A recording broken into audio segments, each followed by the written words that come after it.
जय हिंद दोस्तों, स्वागत है आपका हमारे यूट्यूब चैनल चंद्रहास ज्ञान सर्विसेज में। तो हम लोग पढ़ रहे थे 7th क्लास का एनसीईआरटी ज्योग्राफी, जिसमें दोस्तों हम लोग पढ़ चुके थे 2 लेसन। इसमें आज तीसरा लेसन के बारे में पढ़ना है। और कुल दोस्तों इसमें 9th चैप्टर है और जिसमें हम लोग 2 चैप्टर कंप्लीट कर चुके हैं। आज हम लोगों को 3rd चैप्टर पढ़ना है, ठीक है। इसमें दोस्तों पढ़ना हमारी बदलती पृथ्वी के बारे में। तो आइए देखते हैं क्या है हमारी बदलती पृथ्वी। बोल रहा है स्थल मंडल अनेक प्लेटों में विभाजित है। क्या है अनेक प्लेटों में? स्थल मंडल के बारे में आप पिछले अध्याय में पढ़ चुके हैं। और दोस्तों वहाँ पे बोल रहा है कि स्थल मंडल अनेक प्लेटों में क्या विभाजित है, जिसको कहते हैं स्थल मंडलीय प्लेट। आपको यह जानकर आश्चर्य होगा कि यह प्लेट हमेशा धीमी गति में चारों तरफ क्या रहती है, घूमती रहती है। प्रत्येक वर्ष दोस्तों कुछ मिलीमीटर मतलब ये क्या होती है, ये प्रत्येक वर्ष में कुछ मिलीमीटर ही घूम पाती है, ठीक है। तो बहुत ही स्लो वेग से घूमती है, इसके कारण हम लोगों को पता नहीं चलता, लेकिन हमारी प्लेट क्या धीमी गति से घूम रही है। बोल रहा है पृथ्वी के अंदर पिघली हुई मैग्मा में होने वाले गति के कारण ऐसा होता है। तो पृथ्वी के अंदर जो पिघला हुआ मैग्मा है ना, उसके कारण ये गति होती है। मैग्मा में गति हो रही है तो उसके कारण पृथ्वी की जो है प्लेटों में भी क्या हो रही है, गति हो रही है। बोल रहा है कि पृथ्वी के अंदर पिघला हुआ मैग्मा क्या कर रहा है, एक वृत्तीय रूप में घूमता रहता है। और जैसा कि क्रियाकलाप में दिखाया गया है, तो क्रियाकलाप में यहाँ दिखाया गया होगा, ठीक। इधर देखिए दोस्तों, यहाँ पे देखिए बोल रहा है एक रंगीन कागज़ की छोटी सी गोली बनाया है और उसको जल में आधा भर करके बीकर में रख दिया है। यहाँ पे क्रियाकलाप दिया है। उसके बाद फिर बोल रहा है कि बीकर को तिपाई पर रख करके गर्म कर रहा है। तो बीकर दोस्तों क्या करेगा, गोलाकार रूप में घूमना शुरू कर देगा अंदर की ताप से। तो वही बात है, जब जल गर्म होने पर आप देखेंगे कि गर्म जल की परतों के साथ कागज़ गोली के ऊपर जाती है और ठंडे पानी की परतों के साथ नीचे आती, गोली नीचे बैठती भी है। तो पृथ्वी के अंदर स्थित पिघला मैग्मा जो है ना, इसी प्रकार से गति क्या कर रहा है। तो पृथ्वी मैग्मा क्या है दोस्तों, बहुत गर्म है और इसके कारण पृथ्वी भी क्या हो रही है, चक्कर लगा रही है, घूम रही है। तो भले ही उसका वेग स्लो है, बहुत ही कम स्पीड से है, लेकिन वो क्या हो रही है, प्लेटें घूर्णन कर रही है। बोल रहा है प्लेट की इस गति के कारण पृथ्वी की सतह पर क्या हो रहा है, परिवर्तन होता है। इसी प्लेट की गति के कारण ही पृथ्वी पर क्या होता है, परिवर्तन होते रहता है। पृथ्वी की गति को उन बलों के आधार पर विभाजित किया जाता है जिसके कारण ये गतियाँ होती है। तो पृथ्वी को विभाजित करेंगे दोस्तों इस गति के कारण। बोल रहा है जो बल पृथ्वी के आंतरिक भाग में घटित होती है ना, उसको कहते हैं अंतर्जनित बल। तो देखिए पृथ्वी के आंतरिक भाग में जनित हो रहा है, तो अंतर में होगा तो क्या, अंतर। तो अंतःजनित बल इसको कहते हैं, अंतर्जनित बल।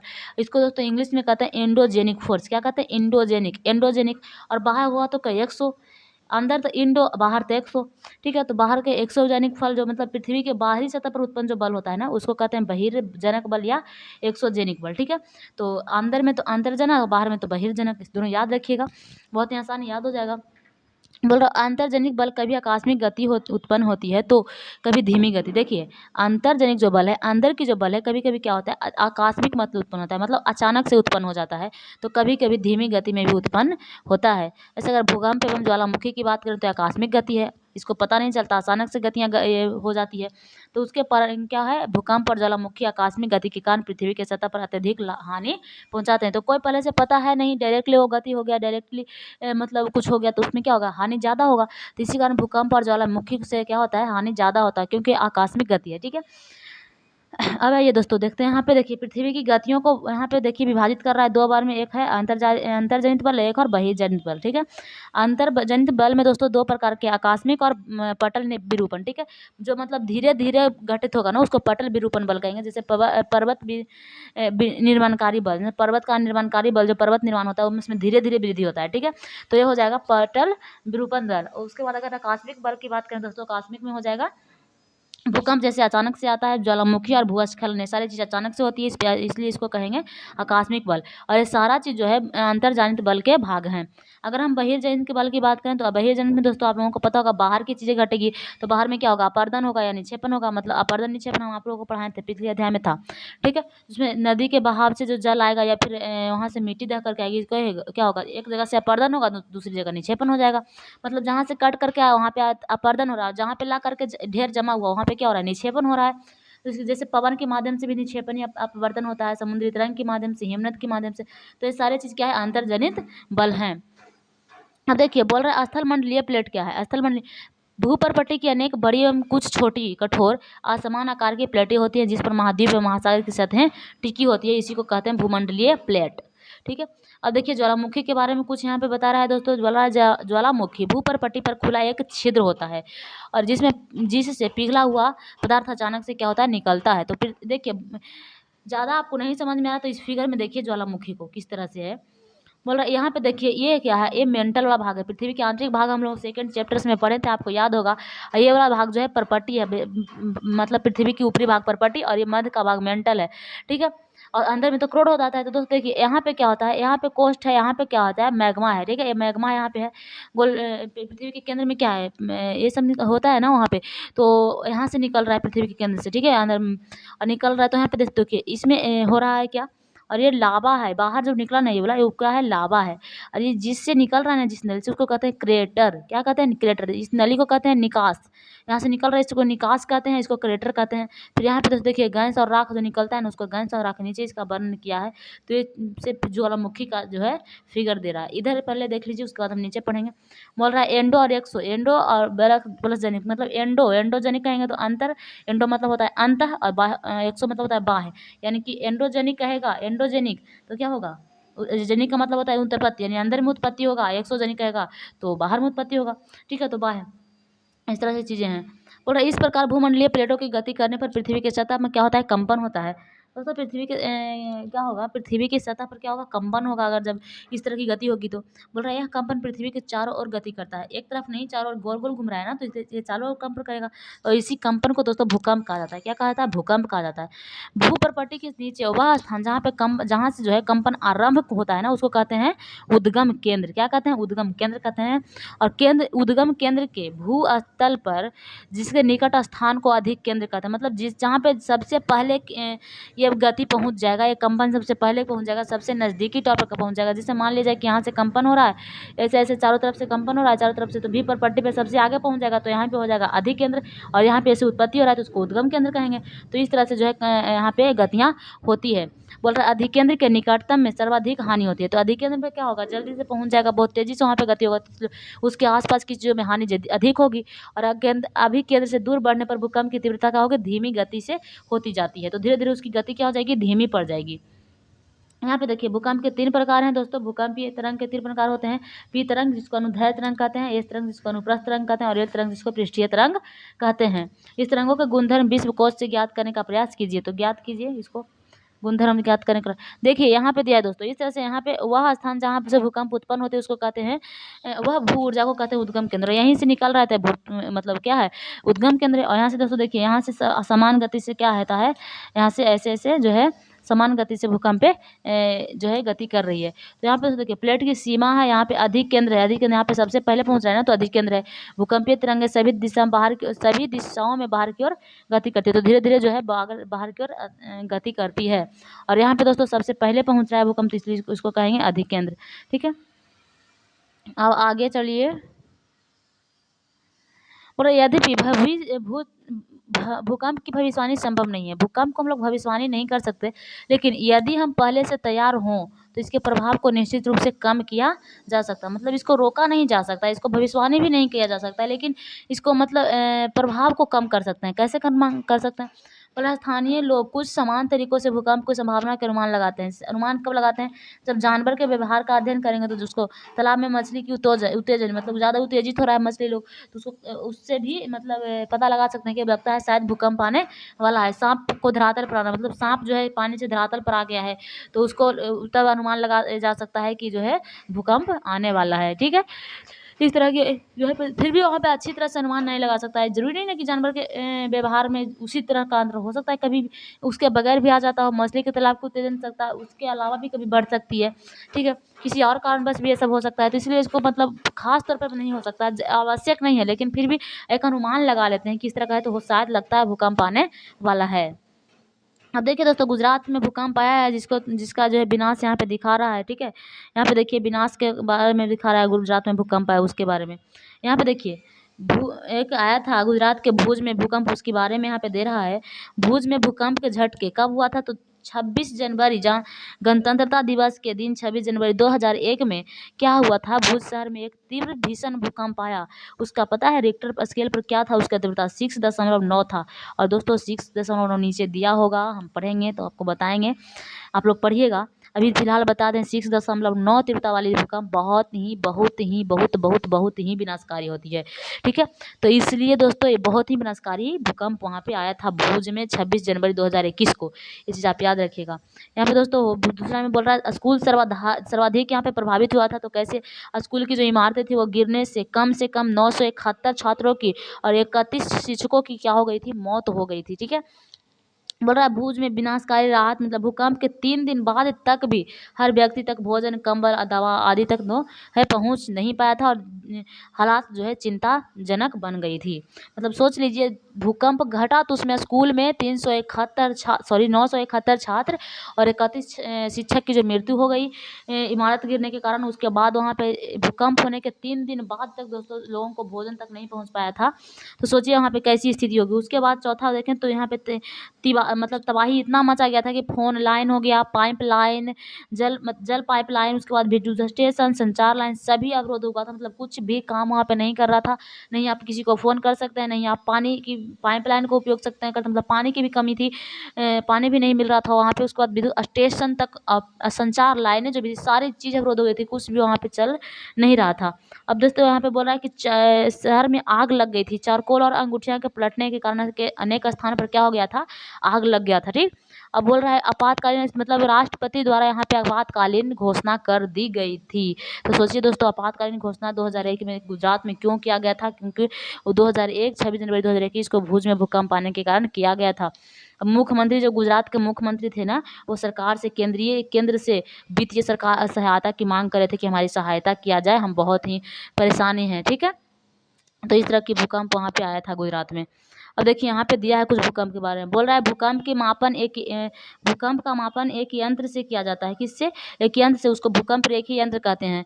ठीक, और भूकंप की तीव्रता रिक्टर स्केल से मापी जाती है। उसकी तीव्रता किससे मापी जाती है? रिक्टर स्केल से मापी जाती है। इसकी दोस्तों जो भुज में आया था उसका तीव्रता कितना था? 6.9 था। ठीक है, तो ये बोल रहा है भूकंप की तीव्रता रिक्टर पर स्केल से मापी जाती है। जिस भूकंप की तीव्रता 2 अथवा उससे कम होती है ना, उसका प्रभाव मतलब न के बराबर होता है। अगर तीव्रता 2 है या उससे भी कम है तो न के बराबर प्रभाव पड़ेगा, कोई हानि उनी नहीं होगा। ठीक है, और जिस भूकंप की तीव्रता अगर 5 हो गया तो वस्तु गिरने की जो है क्षति पहुंचा सकता है, वस्तु गिर सकता है, क्षति कुछ हानि होगा।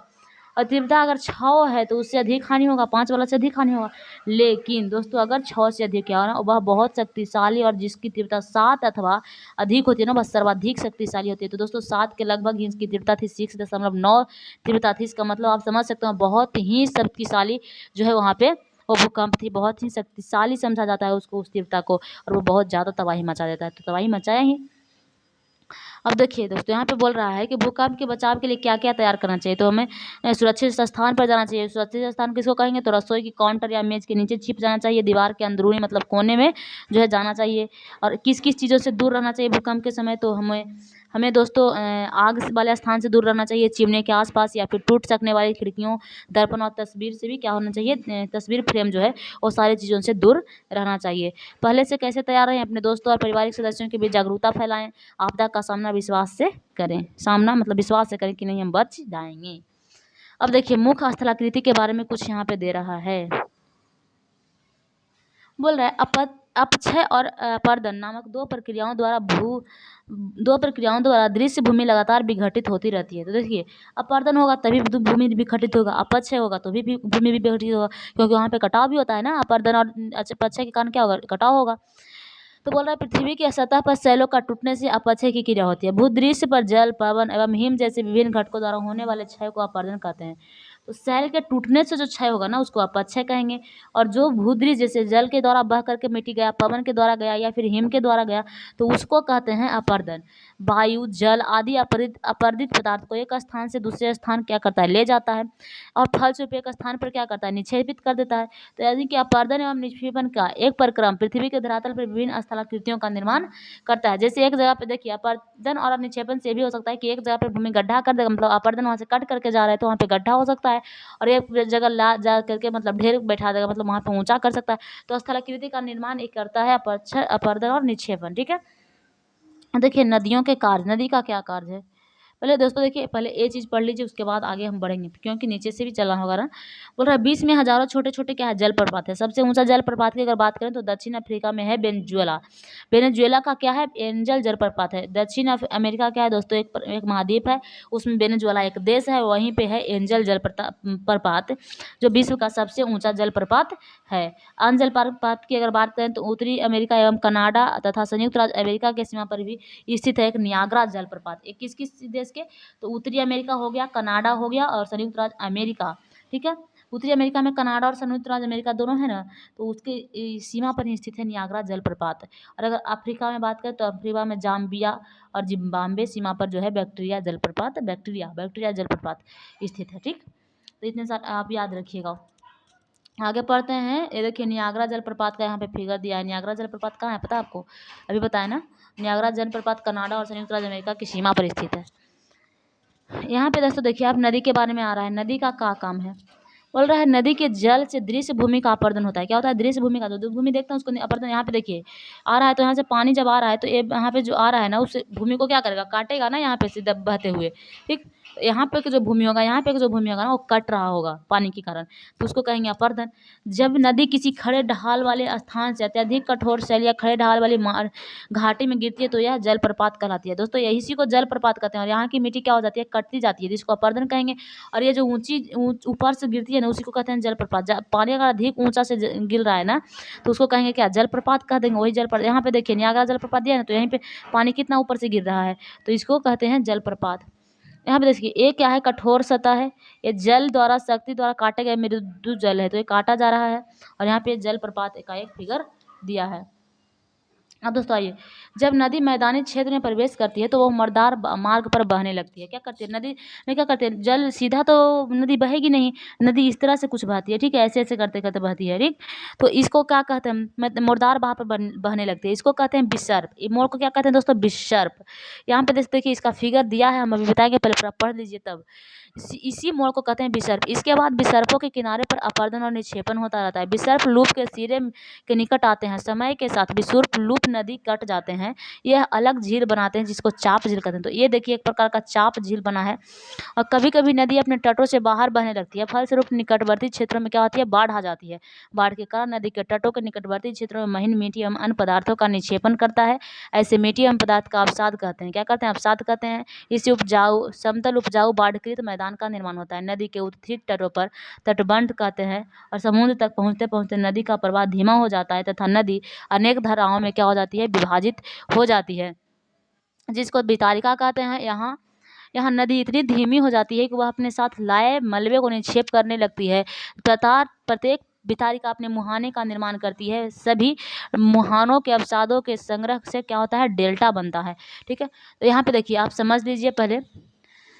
देखिए दोस्तों, नदी वहाँ से क्या हुआ, क्या होता है ना कि जब नदी से वहाँ से निकलता है ना, पर्वत से निकलते हैं ना नदियाँ, तो ऊपर से गिरती है पर्वत से, और पर्वत से निकल कर जब मैदान में आती है ना, तो नदियाँ इस तरह से कुछ बनना शुरू हो जाती है, ठीक है। ऐसे ऐसे कर करके नदी क्या कहती है, बहती है। तो इसी जो यहाँ पे जो ऐसे मुड़ा ऐसे में, इसी जो मुड़दार भाग को क्या कहते हैं, विसर्प कहते हैं। विसर्प का निर्माण करती है नदियाँ। यहाँ पे विसर्प बन रहा है, यहाँ विसर्प बन रहा है, यहाँ पे विसर्प बन रहा है, यहाँ पे। तो ये सारे चीज़ क्या होता है, जब मुड़दार होकर के नदियाँ बहती है उसको कहेंगे विसर्प, ठीक है। और यहाँ पे दोस्तों देखिए, इधर इधर तो तट है नदी का, ठीक है, नदी का तट है, इसको तटबंध कहेंगे ही, और बाढ़ वाला मैदान है।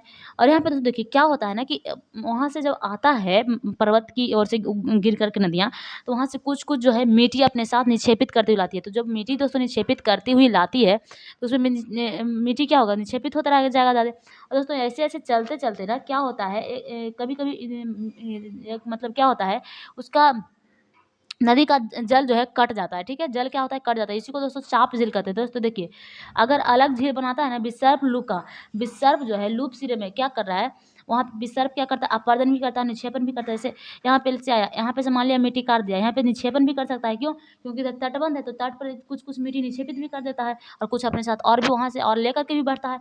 तो अपर्दन और निक्षेपण दोस्तों करते हुए आता है, और इस प्रकार वो विसर्प लूप के सिरे निकट आते जाते हैं। विसर्प सूख के क्या होता है, निकट आ जाएगा, तो उसके बाद विसर्प लूप नदी, ये दोस्तों विसर्प लूप नदी यहाँ पे बनता है। और जब ये इससे यहाँ पे से हट जाता है ना, हट जाता है, तो इसको कहते हैं, इसी को चाप झील कहते हैं। तो कहीं कहीं कहीं पे आप छोटा-छोटा सा झील बने हुए देखोगे गड्ढा टाइप का, तो चाप झील होता है, ठीक? नदी के किनारे अगर इस तरह का चीज़ आप देखें, तो वो चाप झील एक बन जाता है, मतलब नदी को बहते हुए क्या हो गया है, वो उतना चीज़ कट गया है, उसको वो चाप झील का निर्माण कर लिया है, ठीक है? अब यहाँ पे दोस्तों देखिए, अब होता क्या है कि अब मिट्टी में निक्षेप करके तो हिला रहा है मलबा। देखिए यहाँ मलबा है, यहाँ मलबा, यहाँ भी आपको मलबा दिख रहा है जो काला-काला यहाँ पे दिया गया है। तो मलबा जो है दिखाई दे रहा है आपको। मलबा क्या होता है, अंत में आते-आते तो नदी तो बहुत दूर से आ रही है पर्वत से निकल कर के। देखिए हिमालय पर्वत से निकल कर के मध्य नदी ओवरऑल आप सोचिए डायरेक्टली, तो हिमालय से निकल कर के बंगाल की खाड़ी में नदियाँ गिरती है।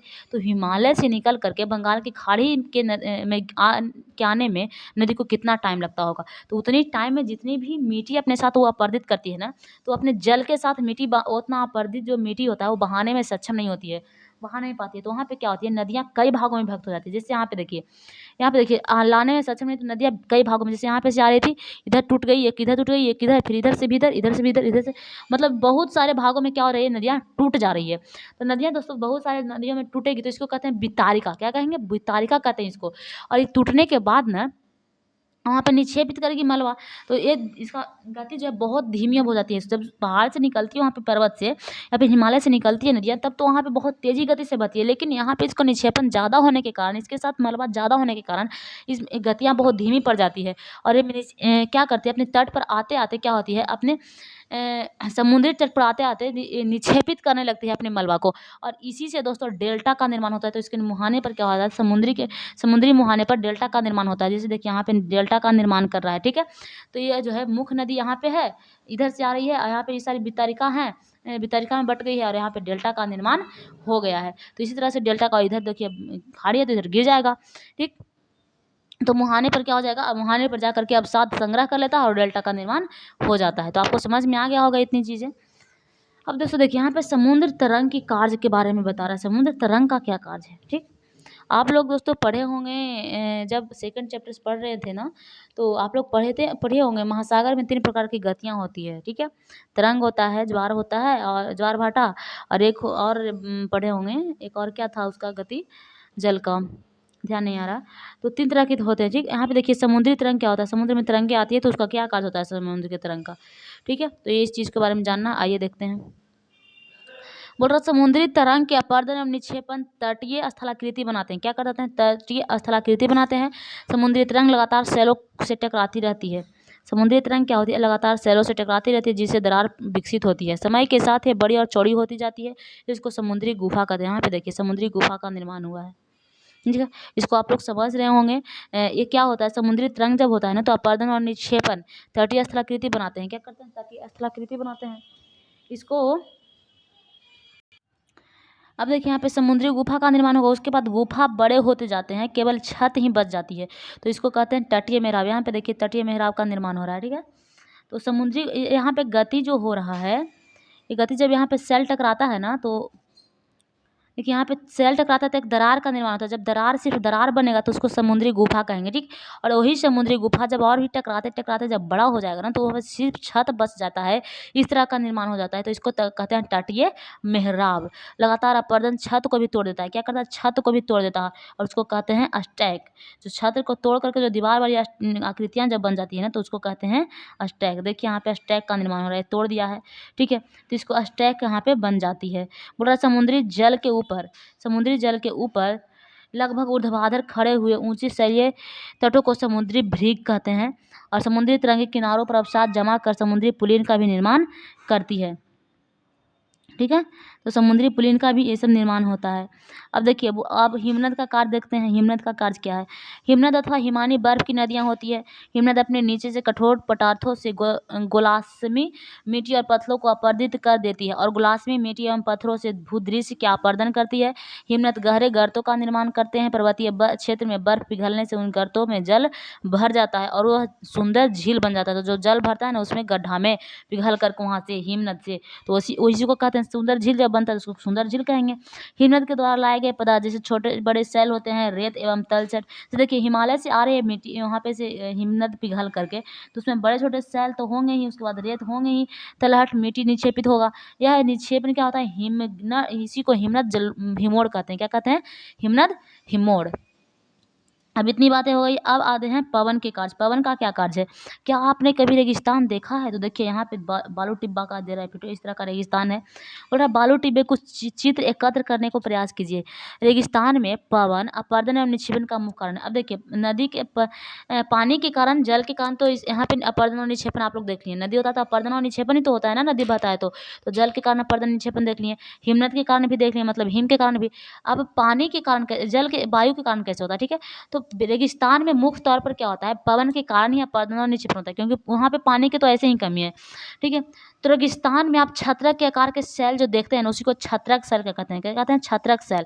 यहाँ पे छत्रक सेल कैसे बनती है, मतलब पवन सेल के ऊपरी भाग को की अपेक्षा निचली भाग को आसानी से काटती है। तो देखिए मान लिया जाए कि इस तरह का यहाँ पे रेत जमा हुआ है, ठीक है। यहाँ पे रेत ऐसे जमा हुआ है, ठीक। हवा आया और इधर के भाग को निक्षेपित करता जा रहा है, नीचे के भाग को निक्षेपित करता जा रहा है, इधर से भी हवा निक्षेपित करता जा रहा है भाग को, और ऊपर वाले भाग सिर्फ बच गया है ऐसे, और नीचे वाला तो ये क्या हो जाएगा, छत बन जाएगा। तो इसको क्या कहते हैं, छत, इसी को कहते हैं छत्रक सेल। क्या कहते हैं, छत्रक सेल कहते हैं। और निचले भाग को आसानी से काटती है, तो इसी को कहते हैं क्या, छत्रक सेल। इसलिए ऐसी सेल के आधार संकीर्ण एवं शीर्ष विस्तृत होता है, मतलब ऊपर वाला भाग क्या होगा, विस्तृत होगा, आधार नीचे वाला क्या होगा, संकीर्ण होगा, मतलब छोटा होगा। पवन चलने पर यह अपने साथ रेत को एक स्थान से दूसरे स्थान पर पहुंचाती है। तो जहाँ पे पहुंचाती है ना, जहाँ पे बहाव जाकर वहाँ पे रुकता है ना, उसी को क्या कहते हैं, इसको पवन टिब्बा का निर्माण होगा। या रेत गिर करके छोटी पहाड़ी का जहाँ पे जमा होगा, तो वहाँ पे छोटी पहाड़ी का निर्माण हो जाएगा, तो उसको कहते हैं बालू टिब्बा। तो यहाँ पे देखिए बालू टिब्बा का एक फिगर दिया है, ठीक है। यहाँ पे देखिए बड़ा हो गया, यहाँ पे से कम हो गया है, यहाँ पे जाकर के ऊंचा हो गया है, तो इसको कहते हैं बालू टिब्बा। बालू टिब्बा कण महीन एवं हल्के होते हैं, इसका कण महीन एवं हल्के होते हैं, जो वायु उसको उठा करके अधिक दूर तक क्या करती है, ले जा सकती है। जब बालू कण विस्तृत क्षेत्र में निक्षेपित हो जाते हैं तो इसको लोएस कहते हैं। क्या कहते हैं, लोएस कहते हैं। चीन में जो है विशाल लोएस निक्षेप पाए जाते हैं। तो लोएस के अगर विशाल निक्षेप देखना है आपको, तो चीन जाना पड़ेगा, ठीक है। तो चीन अभी हम नहीं गए हैं, लोग जाएंगे तब बताएंगे। देखिए यहाँ पे क्वेश्चंस कुछ दिया है, क्वेश्चंस तो आपको से बन जाएगा, कोई हार्ड नहीं है, ठीक है। तो फिर मिलेंगे अगले चैप्टर्स में, ठीक है। आज के लिए बस इतना ही। जय हिंद दोस्तों।